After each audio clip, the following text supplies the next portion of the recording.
अब्बू, आपसे टक्कर लेना बहुत मुश्किल है। बेटे, बहादुरों को इतनी आसानी से शिकस्त नहीं माननी चाहिए। अब्बू सही कह रहे हैं। अब्बू इतने बड़े और आप इतने छोटे।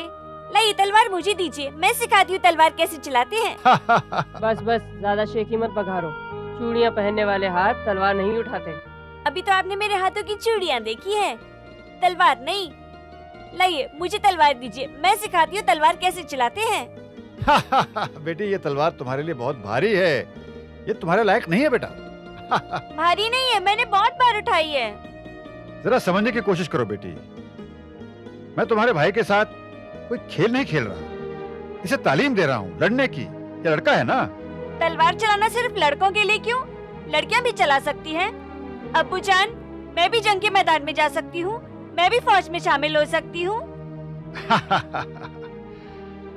ठीक है बेटी, इसके बारे में बाद में सोचेंगे। ठीक है, मैं इंतजार कर सकती हूँ, चलो। बेटी, तुमसे तो शैतान भी तौबा मांगेगा।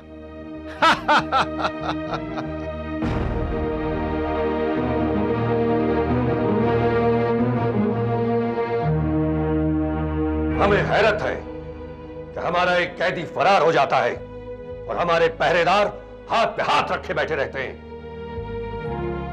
मां बदौलत की हुकूमत में यह पहला हादसा है। इससे पहले न कभी ऐसा हुआ, ना आइंदा होना चाहिए। मुजरिमों को सजा दी जा चुकी है जहांपना। उन्हें सजा देने से हमारी मुश्किल तो हल नहीं होगी। जानते हो, उसके कश्मीर वापस पहुंचने से वहां की आवाम में नई बेचैनी पैदा होगी और जो अमन कायम हुआ था वो फिर से बिखर जाएगा। ऐसा ही हो रहा है जहांपना। हमें अब तक जो खबरें मिली हैं उनके मुताबिक याकूब किश्तवाड़ के पहाड़ों में हमसे टकराने के लिए अपनी फौज इकट्ठी कर रहा है। फौज इकट्ठी करना इतना आसान नहीं है शहजादे,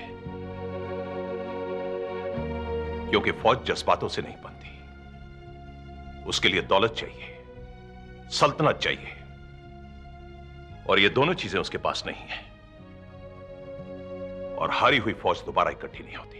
हम जानते हैं खाने खाना, हम जानते हैं उसकी दीवानगी का अंजाम हमारे सामने है। अगर वो मुगल फौज से टकराएगा तो बर्बाद हो जाएगा, मगर तब तक कश्मीर के हालात पहले जैसे नहीं रहेंगे। हमारी अमन की कोशिशें कुछ वक्त के लिए रुक जाएंगी। हरी पर्वत पर जो तारीखी किला है उसकी मरम्मत और उस पहाड़ी के गिर्द फसील बांधने की तैयारियां भी ठहर जाएंगी।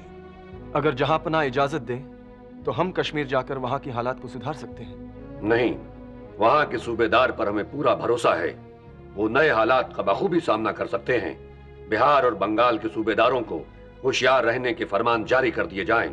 खास तौर से बिहार के सूबेदार को यह ताकीद की जाए कि वो यूसुफ शाह पर कड़ी निगरानी रखें। जहांपना, शाही फरमान आज ही रवाना कर दिए जाएंगे। राजा मान सिंह। जी महाबली। आप जैन खान की जगह काबुल जा रहे हैं। हम चाहते हैं कि आप वहां सूबेदारी की जिम्मेदारी संभालने से पहले वहां के लिए कोई काबिल दीवाने मालियात भी तलाश करें। महाबली के आदेश का पालन होगा।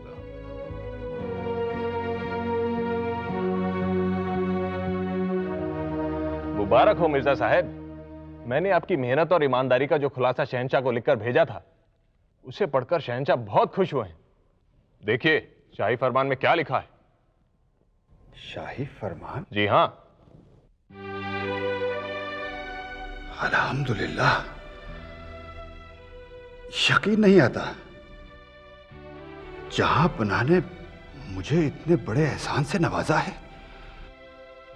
मुझ जैसे मामूली आदमी को दरबार में इतना बड़ा ओहदा दिया गया है। अब आप मामूली इंसान नहीं है मिर्जा साहब, शहंशाह पर मेहरबान है, और ऐसी इज्जत किस्मत वालों को नसीब होती है। ये आपकी मेहरबानियों की वजह से हुआ है। किसी की खूबियों की तारीफ करना सवाब का काम है। खैर छोड़िए, आप ये बताइए कि आपकी रवानगी की तैयारी में कितना वक्त लगेगा। 1 हफ्ता तो लगेगा जनाब।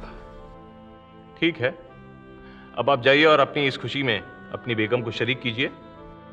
किस मुंह से आपका शुक्रिया अदा करूं? शुक्रिया की कोई बात नहीं है मिर्जा साहब, मैंने तो सिर्फ अपना फर्ज अदा किया।